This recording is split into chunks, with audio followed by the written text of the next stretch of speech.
L'investissement boursier est déjà donc une protection contre l'inflation. Les sociétés vont repasser, vont transférer cette augmentation du prix des matières premières, etc., vers les clients. Il n'y a pas d'autre façon. Sinon, les sociétés vont fermer les portes. Donc, si l'inflation touche la matière première en 50%, 40%, la société va repasser, va transférer cette inflation des 40 ou 50% sur les prix de produits. Et celui qui va acheter les produits va payer cette augmentation. Et ici, c'est intéressant à regarder un graphique des rentabilités, non, pardon, des salaires en France. On voit ici que si les salaires de la population, si on prend comme base les salaires des 1366 euros, 10% de la population reçoit moins que ça et 90% reçoit plus que ça. Et si on va vers la droite dans cette tableur ici, à la moitié au milieu du graphique, on voit par exemple que plus de 9600 euros, seulement 1% de la population a un revenu plus élevé que 9600, 99% moins que ça. Donc vous voyez que des bases, la moitié reçoit moins de 2000 euros et l'autre moitié plus de 2000 euros. Et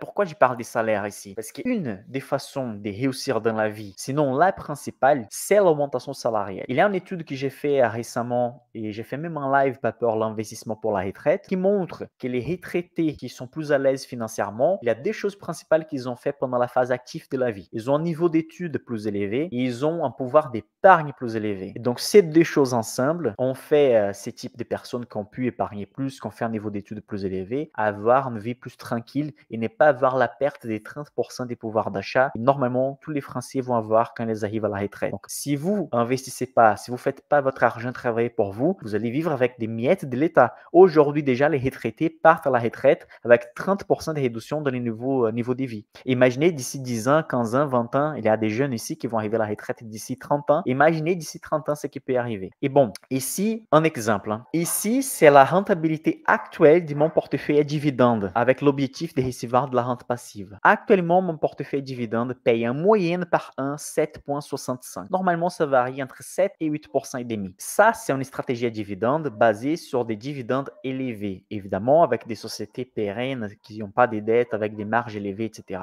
Et ici, je ne compte pas la valorisation des actions. Et pourquoi je ne compte pas avec la valorisation des actions? Parce que cette stratégie, c'est une des stratégies à dividendes qui existent dans les marchés.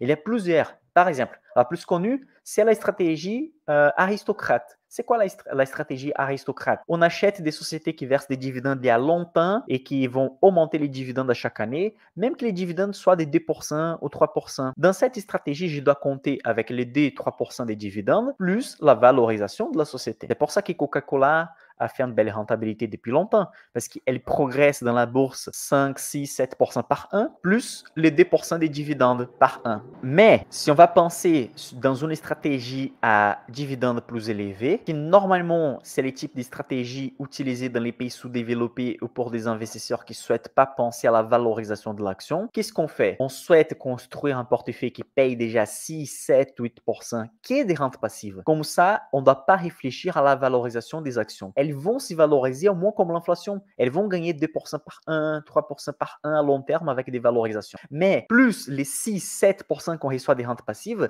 ça bat déjà les marchés. Parce qu'on va recevoir 6, 7, 8% des rentes passives, plus les 2, 3% que les sociétés vont corriger avec l'inflation. Comme vous savez, la stratégie que j'applique dans mon portefeuille, c'est une stratégie avec un mélange de plusieurs sources d'études et avec plus mon analyse par rapport aux ratios fondamentaux. C'est la stratégie des Barsi, les Brésiliens, les plus gros investisseurs à dividendes du monde. Il investit comme ça. Il établit une stratégie où les sociétés sont pérennes, pas endettées, marge élevée et qui payent des dividendes pérennes depuis longtemps, mais il n'achète pas des sociétés qui payent des dividendes inférieurs à 4 ou 5%, toujours plus que 5%. Pourquoi? Il veut s'assurer de recevoir déjà une rentabilité élevée, plus une petite valorisation des sociétés. Mais si les sociétés ne se valorisent pas, tant pis, il reçoit déjà 7, 8, 9% par an qui est des rentes passives. Donc ça, c'est une façon d'investir. Ah, Michael, mais je préfère celle d'aristocrate, d'acheter des sociétés comme Air Liquide, par exemple, qui a un dividende moins élevé, mais la société, elle progresse dans la bourse. Il n'y a pas de souci. Chaque stratégie, il a des avantages et des inconvénients. La stratégie où les dividendes sont plus élevés, on va chercher des dividendes plus élevés, mais de façon pérenne, on a moins de casse-tête avec la valorisation. On s'en fout pour les prix des sociétés, parce qu'on reçoit déjà par an la moyenne des valorisations du marché en forme de dividendes. Si les sociétés vont s'y valoriser en termes des cours, si les prix des sociétés vont progresser, ça c'est un plus, c'est un bonus. Donc il y a plusieurs façons d'investir.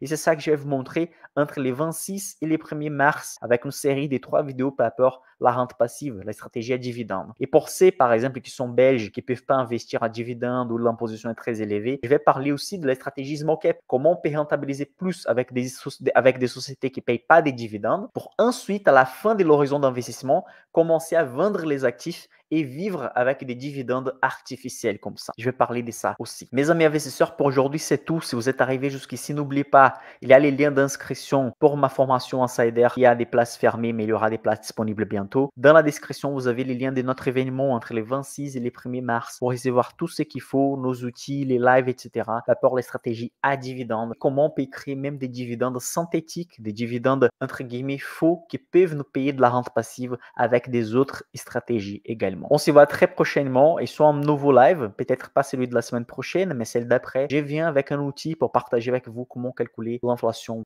pour vous-même, pour estimer l'inflation dans chaque foyer. Merci mes amis investisseurs. On se voit très prochainement sur une nouvelle vidéo.